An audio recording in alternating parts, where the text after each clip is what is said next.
Philippe Loiseau, bonsoir. Bonsoir.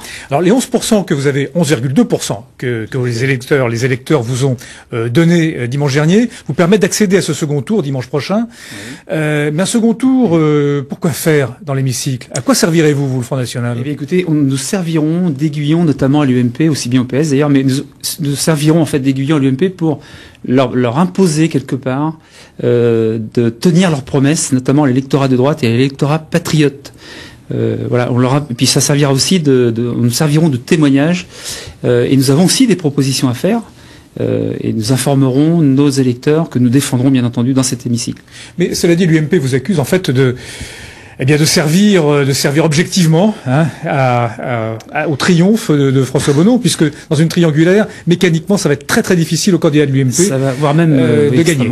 Extrêmement difficile, mais je crois qu'ils n'ont qu'à s'en prendre qu'à eux-mêmes, à l'UMP, puisque je rappelle qu'en 2003, il y a eu cette fameuse loi Raffarin qui a mis en place ce mode de scrutin à 2 tours, au lieu d'un mode de scrutin proportionnel à 1 tour. Résultat des courses, en 2004, 20 régions sur 22 ont été prises par la gauche.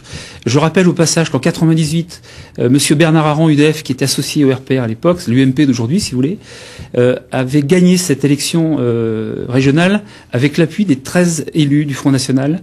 Donc il a été nommé il a été élu donc président de région, et au bout de 8 jours, sous pression de monsieur Chirac notamment, il a donné les clés de la région à la gauche, qui était donc minoritaire.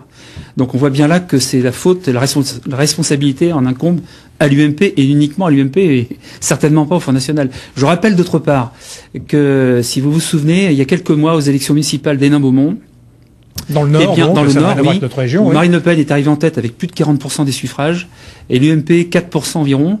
Eh bien, les ténors de l'UMP, notamment monsieur Xavier Bertrand et messieurs Copé et d'autres, ont appelé leur électorat à voter pour l'Alliance socialo-communiste vert, en passant par le NPA et le MEDEM, pour faire battre le Front National. Et ils ont effectivement réussi, et le Front n'a fait que 48%. Ce qui est un scandale. Donc, on voit bien que c'est l'UMP qui a fait gagner la gauche. À propos du UMP, le thème de l'insécurité a fait un grand retour hier soir à la Mutualité, dans le discours de François Fillon, qui déplorait la mort avérée, malheureusement, d'un policier, et aussi la mort, heureusement démentie ensuite, d'un autre policier. L'insécurité.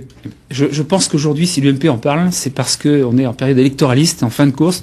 Dans la dernière ligne droite, effectivement, ils espèrent récupérer une partie d'électorat fondiste, et je pense qu'ils sont très inquiets d'ailleurs de la présence du Front National à ce second tour, mais il n'en saura rien. Le Front améliorera son score, j'espère bien atteindre les 15%, puisque quand on additionne les voix du Front National et du parti dissident, du Parti de la France, eh bien nous atteignons justement ces 15%.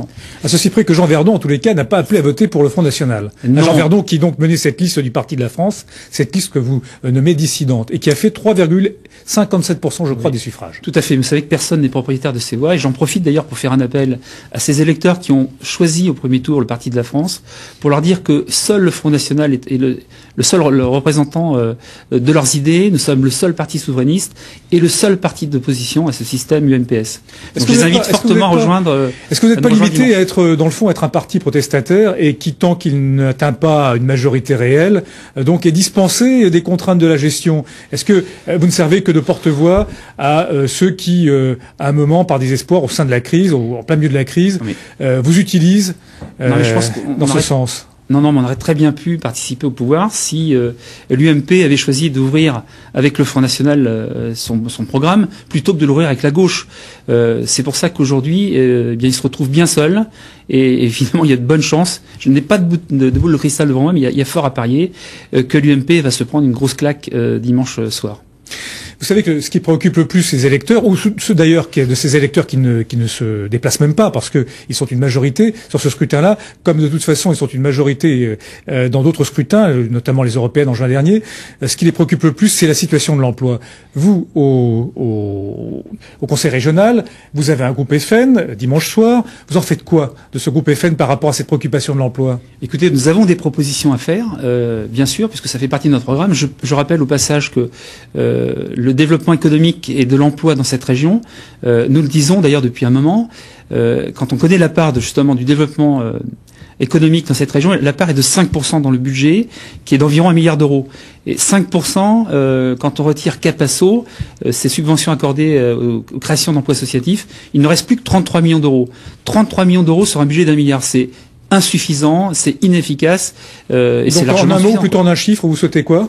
Eh bien, augmenter cette part de budget. Je pense qu'il faut au moins la tripler, ça me paraît important. Sachant que le développement économique, c'est le moteur d'une région. Là, on voit bien que le moteur est en panne. D'ailleurs, la preuve, il y a des usines qui ferment, comme Philippe Sadreux notamment. Je ne crois Et pas bien que ce soit pas uniquement de la compétence du Conseil Non, régional. mais je pense qu'il y a un effort à faire là-dessus. Philippe Oiseau, merci. Merci.